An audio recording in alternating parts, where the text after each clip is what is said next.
얼마 전에 제주도 한 식당에서 일본산 방어를 국내산으로 속여 팔다가 이렇게 적발된 곳이 있다고 합니다. 특히 지금 일본산 수산물 안 그래도 조금 이제 감정적으로 심정적으로 좀 예민한 시기인데요. 이럴 때 어떻게 해야 될까요? 슬기로운 법률 생활 시간 한번 배워보시죠. 법무법인 길도의 윤예린 변호사와 함께합니다. 안녕하세요. 네, 안녕하세요. 윤예린 변호사입니다. 특히 이제 일본산 수산물, 그게 다 나쁜 거는 아닙니다만 그래도 좀 민감하기는 합니다. 일단 원산지를 속여서 팔면 당연히 문제가 되겠죠. 네네. 그런데 이걸 약간 이제 헷갈리게 하는 경우도 있지 않습니까? 네네. 그럴 때도 당연히 처벌이 됐겠죠? 네, 예, 우리가 오랫동안 또 보아왔고 지금도 끊이지 않는 뉴스가 그 원산지 속였다 이런 내용이잖아요. 먹는 것으로 장난치는 거 이거 누구나 화가 나게 합니다.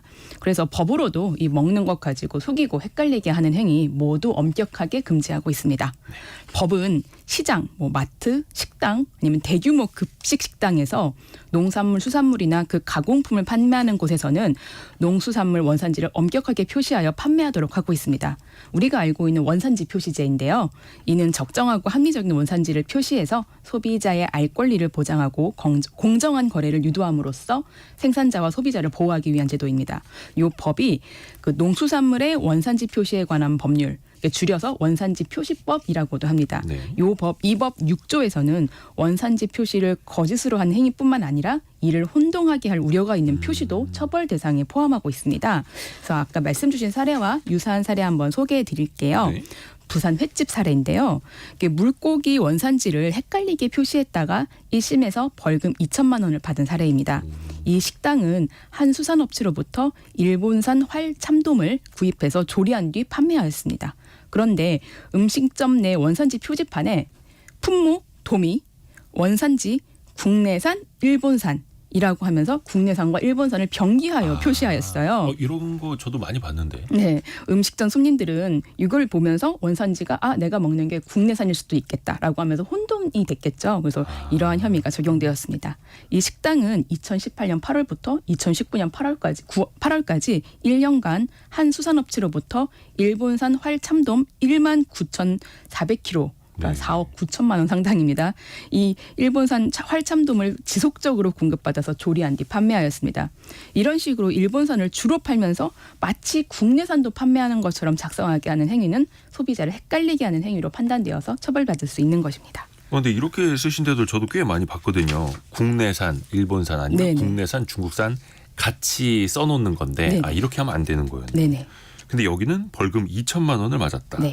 이렇게 원산지 표시 제대로 안 하면 이제 처벌 기준 이게 수위가 전반적으로는 어떻습니까? 그러니까 원산지 표시법에 따라서 거짓 표시했으면 7년 이하의 징역, 1억 원 이하의 벌금 등 형사 처벌 받습니다. 이게 가벼운 게 아니네요. 네, 맞습니다. 이게 먹는 것과 관련된 문제잖아요. 그리고 미표시, 표시 방법 위반 이런 사례들은 1천만 원 이하의 과태료 부과될 수 있습니다.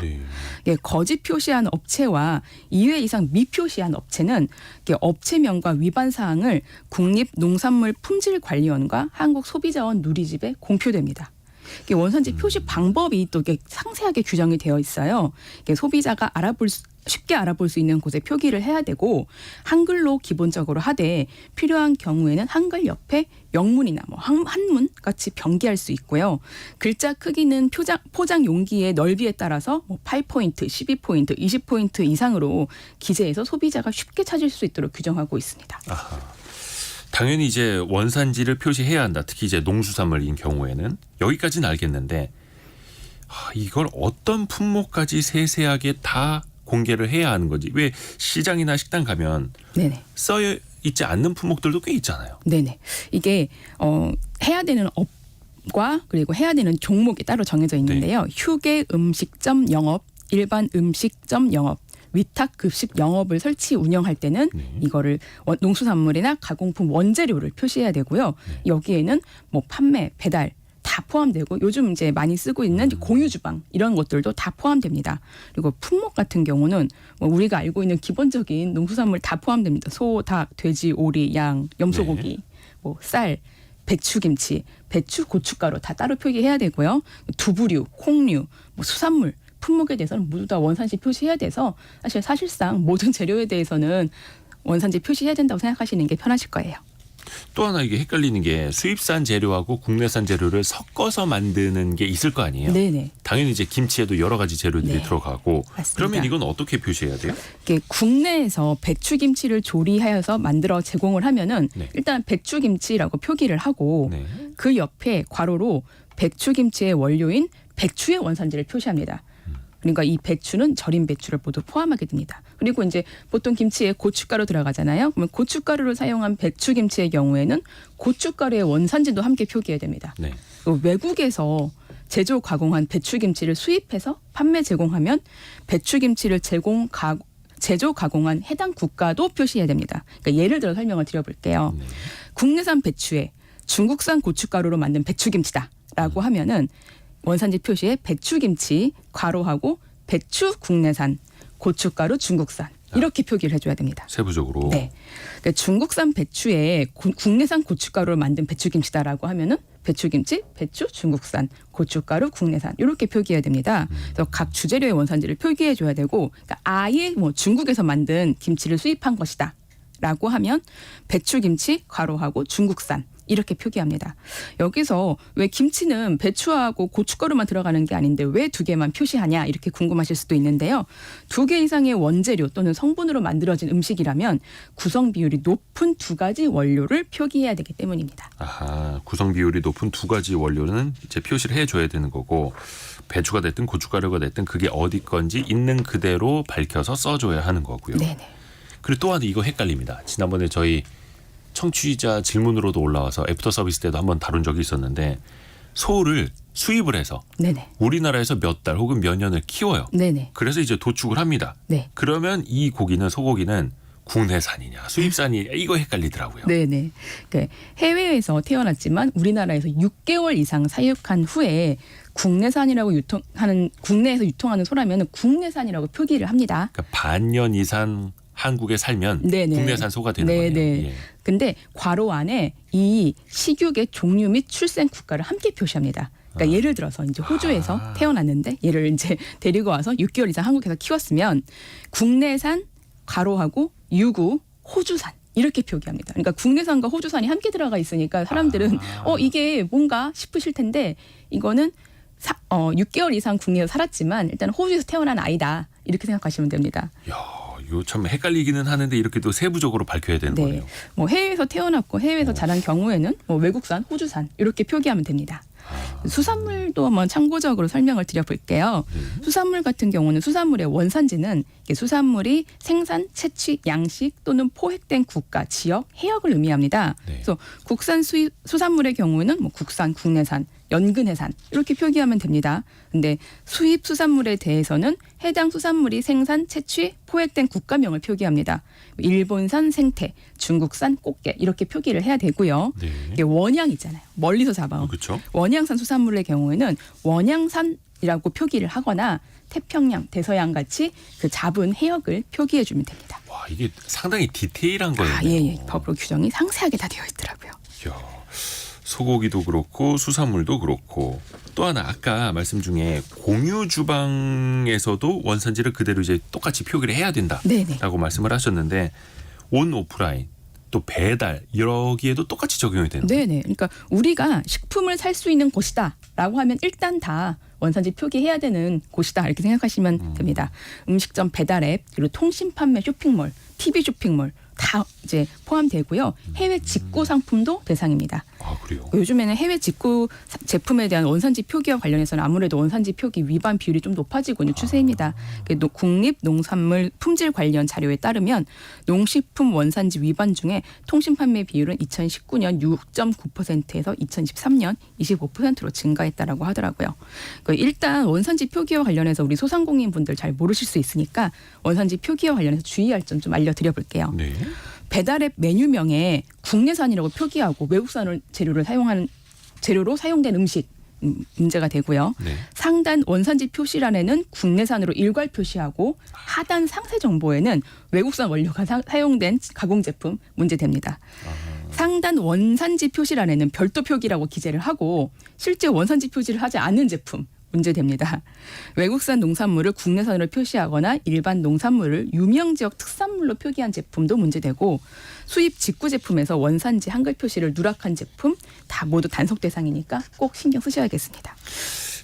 이게 그러니까 되게 세세하게 밝혀 적어야 된다라는 거네요. 네, 맞습니다. 까다롭기도 합니다. 요즘에 배달앱 보시면 이게 업체 정보 누르면 원산지 표시되고 그 메뉴명에 들어가도 원산지 표시되니까 이용하시는 분들 한 번씩 확인하셔도 좋을 것 같습니다. 조금 전에 김영희 님이 배추 국내산, 고춧가루 국내산, 중국산 이렇게 함께 표시한 게 대부분입니다. 위반일까요? 근데 아까 변호사님이 말씀해 주신 사례로 보면 고춧가루라도 국내산, 중국산 섞어서 이렇게 밝히면 이것도 또 만약에 섞어서 쓰면 사실 상관이 없죠.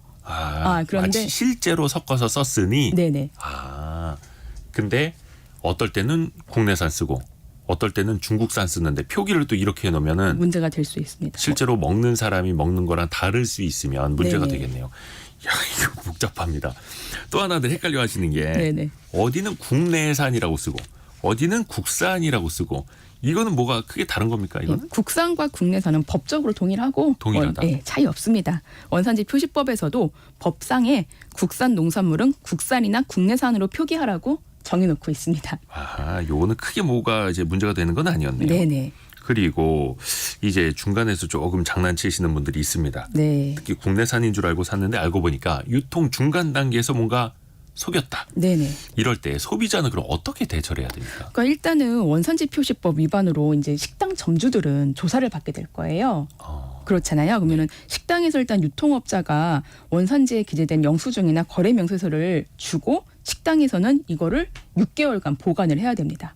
그래서 원산지 표시법에 요 내용이 규정이 되어 있고요. 만약에 점주 같은 경우는 고객이 이제 이런 부분들을 문제를 삼으면 이 영수증을 보여주시고 대처를 하시면 될 것 같아요.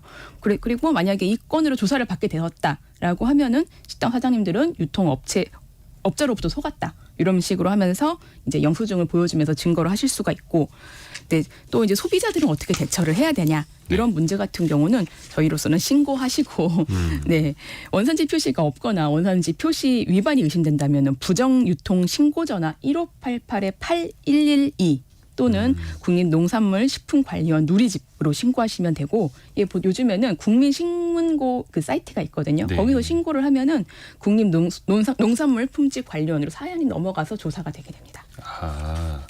근데 또 이거는 너무 많이 그 의심 신고를 하기보다는 그렇죠. 이제 확실한 경우에 좀 뭔가 확실한 문제가 경우에. 있어 보일 때 신고를 하시는 게 좋을 것 같습니다. 1588-8112번 네.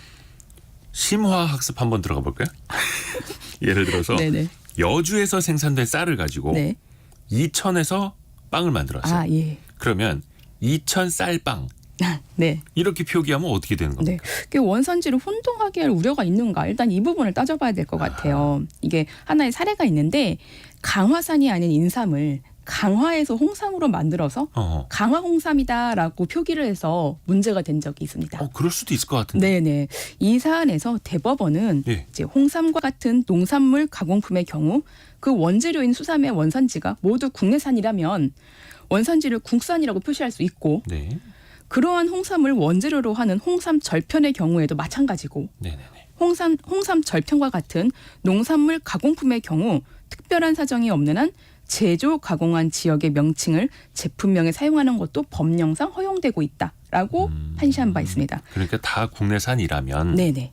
그래서 강화에서 난 인삼이 아닌 다른 국내 지역에서 생산된 인삼으로 강화에서 홍삼을 만들었다면은 제조 가공한 지역이 강화이니까 강화 홍삼이라고 표시할 수 있는 것입니다.